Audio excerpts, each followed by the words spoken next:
Craft ചെയ്യാൻ ഒരു item കിട്ടിയില്ലെങ്കിൽ വേഗം പോകിച്ചെടുക്കുക. എന്നിട്ടൊരു 4 മുട്ട എടുത്തിട്ട് ഷഡ്ഡപടി അങ്ങോട്ട് പൊട്ടിച്ചെടുക്കാം.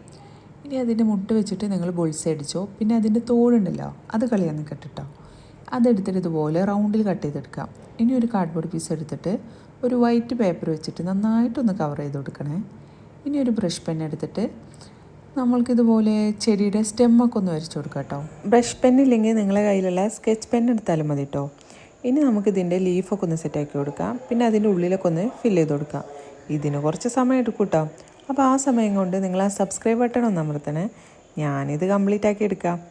ഇനി നമ്മുടെ എഗ് ഷെല്ല് എടുത്തിട്ട് ഇതുപോലെ റെഡ് കളർ ഒന്ന് പെയിൻറ്റ് ചെയ്ത് കൊടുക്കാം കേട്ടോ. ഒരു ഫസ്റ്റ് കോട്ട് സെക്കൻഡ് കോട്ട് അടിക്കണം കേട്ടോ. പിന്നെ പെയിൻറ്റിൽ വെള്ളം ചേർക്കരുത്, എന്നാൽ പിന്നെ അതിന് കളർ അങ്ങോട്ട് മാറിപ്പോവും.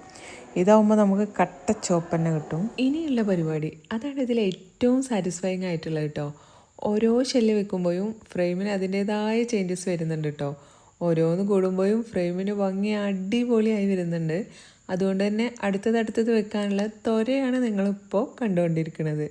പിന്നെ ഈ ലാസ്റ്റത്തെ ഒരെണ്ണം അതിന് അവിടെ സ്ഥലമില്ലാണ്ട് പോയിട്ടോ. അപ്പോൾ ഞാൻ അവനെ കട്ടാക്കിയിട്ട് ഇതുപോലൊരു കുഞ്ഞനാക്കി എടുത്തിട്ടുണ്ട്. എന്നിട്ട് അതും സെറ്റാക്കി വെച്ചിട്ടുണ്ട്. ഇതോട് തീർന്നില്ല കേട്ടോ. ഒരു യെല്ലോ കളർ പെയിൻ്റ് എടുത്തിട്ട് ഇതുപോലെ സെൻറ്റർ പോർഷനിൽ കുറച്ച് ഡോട്ട്സ് ഇട്ട് കൊടുക്കാം. അതാവുമ്പോൾ പൂക്കളൊക്കെ ഒന്ന് പുഷ്പിച്ച് നിൽക്കും കേട്ടോ. അപ്പോൾ ഫുള്ളായിട്ടൊന്ന് ചെയ്തെടുക്കുക. അടിപൊളിയല്ലേ? നിങ്ങൾക്ക് ഇഷ്ടപ്പെട്ട ലൈക്ക് ചെയ്യുക, കമൻറ്റ് ചെയ്യുക, പിന്നെ സബ്സ്ക്രൈബ് അതൊട്ടും മറക്കരുത്. ഈ ചെടിയുടെ ഭംഗി ആസ്വദിക്കുന്ന ടൈമിൽ ആ ഒറിജിനൽ ചെടിയിലോട്ട് നോക്കാത്ത കേട്ടോ നല്ലത്. അതിന് വെള്ളം ഒഴിച്ചിട്ട് 2 ദിവസമായി. സാരമില്ല, എന്ന് വയ്ക്കാം.